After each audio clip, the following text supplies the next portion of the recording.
What's going on, Dub Nation? Before we get into today's video, make sure you subscribe to the channel, drop a like, and turn on all notifications, because the Golden State Warriors are entering one of the most fragile and defining moments of their entire season. Right now, the team is surrounded by pressure, uncertainty, frustration, and the feeling that something big needs to happen soon. Yet inside all that tension, there is also hope. Hope that the right pieces are coming back, hope that certain players can stabilize things, and hope that a major move might be closer than anyone expected. This is not just another update. This is the moment that could change the entire direction of the Warriors' year. Let's start with one of the few positive updates we have. Anthony Melton is finally on the verge of returning. After tearing his ACL in December of 2024, after spending almost a year rehabbing, after going through months of quiet work away from the spotlight, Melton is now practicing, scrimmaging, and showing real signs of being himself again.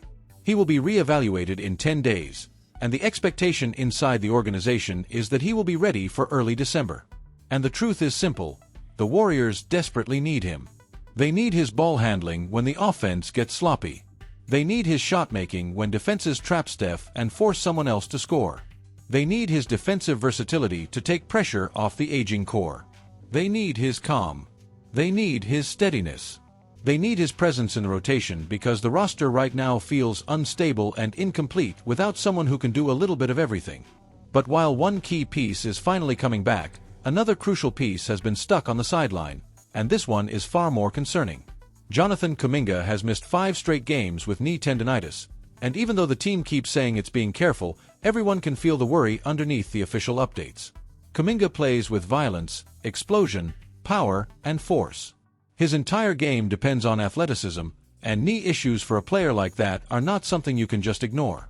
The Warriors hope he can return on Monday against Utah, but that depends entirely on how he responds to a full scrimmage the day before. If his knee swells, if the pain comes back, if he moves with hesitation, then the timeline changes again. And Golden State cannot afford that right now. They need Kuminga on the floor for his defensive size, his strength at the point of attack, his ability to create offense when Steph goes to the bench, and his pressure on the rim, especially after Portland repeatedly attacked the Warriors inside like it was open practice. What makes the situation even more frustrating is the inconsistency of Kuminga's season. He was brilliant in October, averaging 17.5 points on elite efficiency, playing with confidence and rhythm. For a moment, it looked like he was taking the leap everyone had been waiting for. Then November arrived, and everything crashed. His scoring dropped. His efficiency evaporated. His decision-making became messy. His rhythm disappeared. And now an injury. This is the exact scenario the Warriors did not want. Because starting January 15th, Kuminga's contract becomes movable, and executives around the league see him as one of the best young trade chips in the entire NBA. Not because the Warriors are desperate to move him, but because if they do want to reshape this roster, he is the player who unlocks real conversations. But that only matters if he is healthy, playing, and producing. An injured Kuminga closes doors the Warriors may need very soon. And if that wasn't enough, the team took another blow when Al Horford left the game against Portland with hamstring tightness. He is 38. His minutes have been controlled carefully. His body simply doesn't recover the way it used to, and losing him, even temporarily, adds even more pressure to an already thin frontcourt.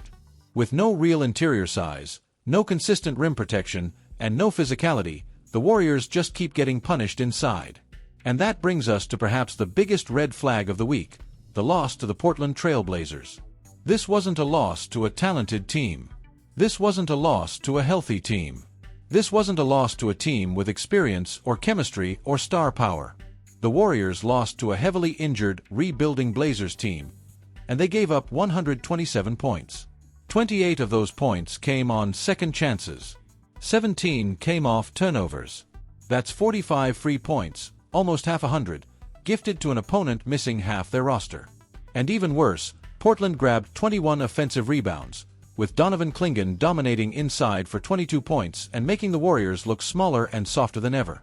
This is the same flaw we've talked about for months, the same flaw fans have screamed about online, the same flaw that keeps killing the Warriors. A lack of size. A lack of physicality. A lack of interior presence. The roster wasn't built to rebound. It wasn't built to defend bigs. It wasn't built to win battles in the paint. And right now, every team in the league can see it. Every team is attacking the rim. Every team is collapsing the defense. Every team is exposing the Warriors' structural weakness. And the issues don't stop there. The roster is struggling in almost every fundamental way. There's limited shot creation outside of Steph Curry, which means the offense collapses the moment he sits. The young players are inconsistent, showing flashes one night and disappearing the next. The defensive collapses are constant, especially against role players and lesser-known guards like Caleb Love, who dropped 26 points with almost no resistance. The lineup combinations feel experimental instead of strategic. The bench can't hold leads. The starting lineup can't build momentum. There's no clear identity, no stylistic advantage, no reliable second scorer, and no physical interior defender who can anchor the paint or fix the rebounding disaster. Momentum is slipping fast. The Warriors have lost 3 straight games, and all 3 losses share the same themes: poor rebounding, defensive lapses, turnovers, size mismatches, and long stretches with no offensive creation outside Steph. These aren't random problems. These are patterns. Patterns that reveal the truth. The roster, as currently constructed, is not strong enough to compete the way the Warriors want to compete. And that leads to the conclusion that is becoming harder and harder to avoid. The Warriors need a trade. Not in February. Not on deadline day. Not as a last-minute panic move. They need it soon.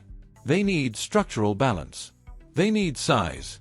They need defense. They need reliable scoring. They need someone who can shift the identity of the lineup.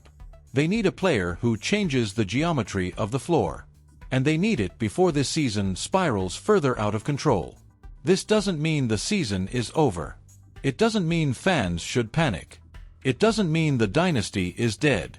As long as the Warriors have Steph Curry, they have a chance. As long as Melton returns healthy, they gain stability. As long as Kuminga recovers and gets back to form, they still have a young piece with real upside. And as long as the front office remains open to making real changes, this season can still be saved. But this is the moment, right now, where the Warriors must decide who they want to be. Will they hold on to the past, or reshape the future? Will they ignore the problems, or attack them head-on? Will they wait for something to magically fix itself, or make the tough decisions that real contenders make? The next few weeks will define everything. And if you want every update, every rumor, every move, and every twist along the way, make sure you subscribe to the channel, turn on notifications, and stay with us. Because the Warriors' story isn't over. In fact, this might be the beginning of the chapter that changes everything. And here's the key takeaway from the channel. Delve into financial education to enhance your quality of life. Within the financial market, explore bonds and shares, particularly focusing on real estate investment trusts, which offer the potential for passive income. Engage with this responsibly and consider reputable investment brokerages worldwide.